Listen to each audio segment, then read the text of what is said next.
Hi everyone, it's Dr. K writing under oath. How are you? A nonfiction narrative can be quite simple to pull off or quite complicated, but no matter what the subject is, it always has the same underlying structure, and that is its form.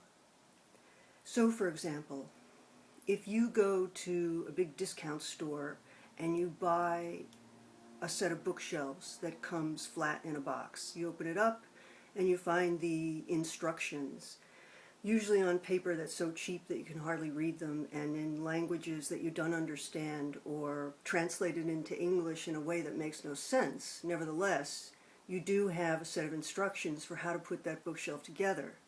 Now, if you put it together wrong, it's not a bookshelf, it's something else, and it doesn't hold up. If you put it together right, it looks exactly like, or one would hope, exactly like the photograph on the box. I know that these things are embellished, so it never looks exactly like that, but it looks like what it was supposed to be when it was designed and when you put it together. If there are any malfunctions in that, which there usually are because the company forgets to put a board in or a screw or a bracket, there are problems with its structure. But if all the pieces are there and you put them together correctly, it is a bookcase, true and pure, and its structure is sound. That is the proof that a set of directions are true, or accurate. I prefer the word accurate because truth gets into a whole moral philosophy that has nothing to do with accuracy in nonfiction. Now it can get much more complicated than that, as in some grisly memoirs about having sex with your father when you were an adult, or being thrown off a train when you were a child, or getting lost in a storm. These details take on a narrative structure, and it can be quite complicated, and it can be hard to verify, which is why memoirs come with the disclaimer, this is the truth as I see it. I call this subjective nonfiction, and I believe that every memoir should be prefaced with that claim, that it is subjective. But let's say we're talking about an event that is not subjective. We're talking about, say, the fall of the Twin Towers in New York. And we've written a narrative about what that looked like. Now, if the words in the narrative can be placed in such a way that they create a structure which looks exactly like what happened with no variation whatsoever, no angle, no interpretation, you've got an accurate nonfiction description. There's another way to show the accuracy of an event, and that has to do with what's called a representative sample.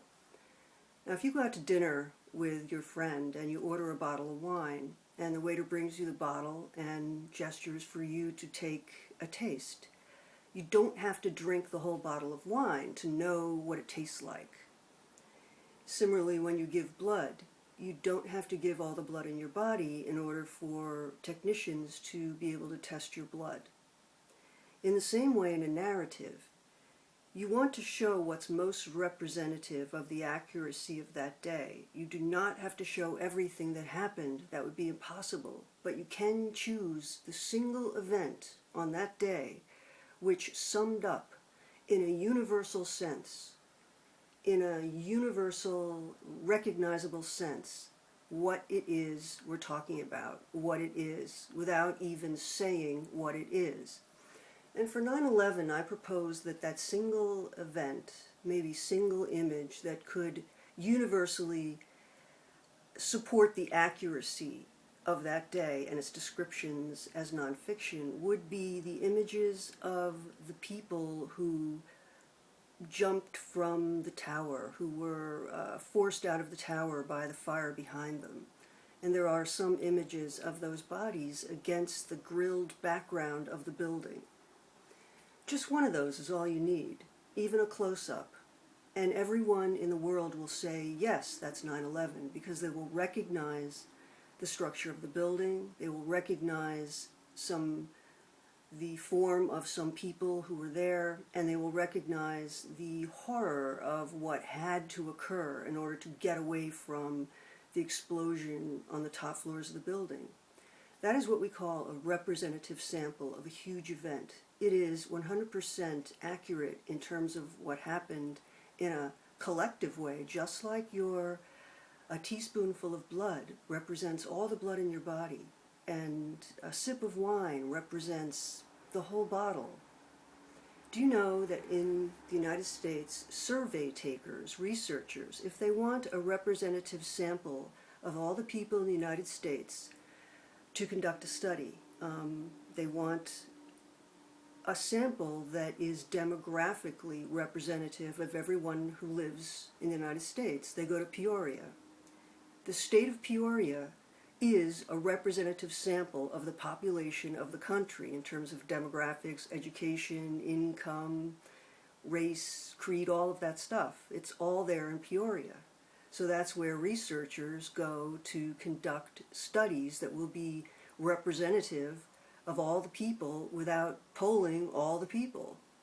It's pretty amazing when you think about it. It can be very simple, as in a set of instructions for a bookshelf, or it can be very complex, as in the case of a retelling of a complex event. Thanks for listening, everyone. Dr. K, writing under oath.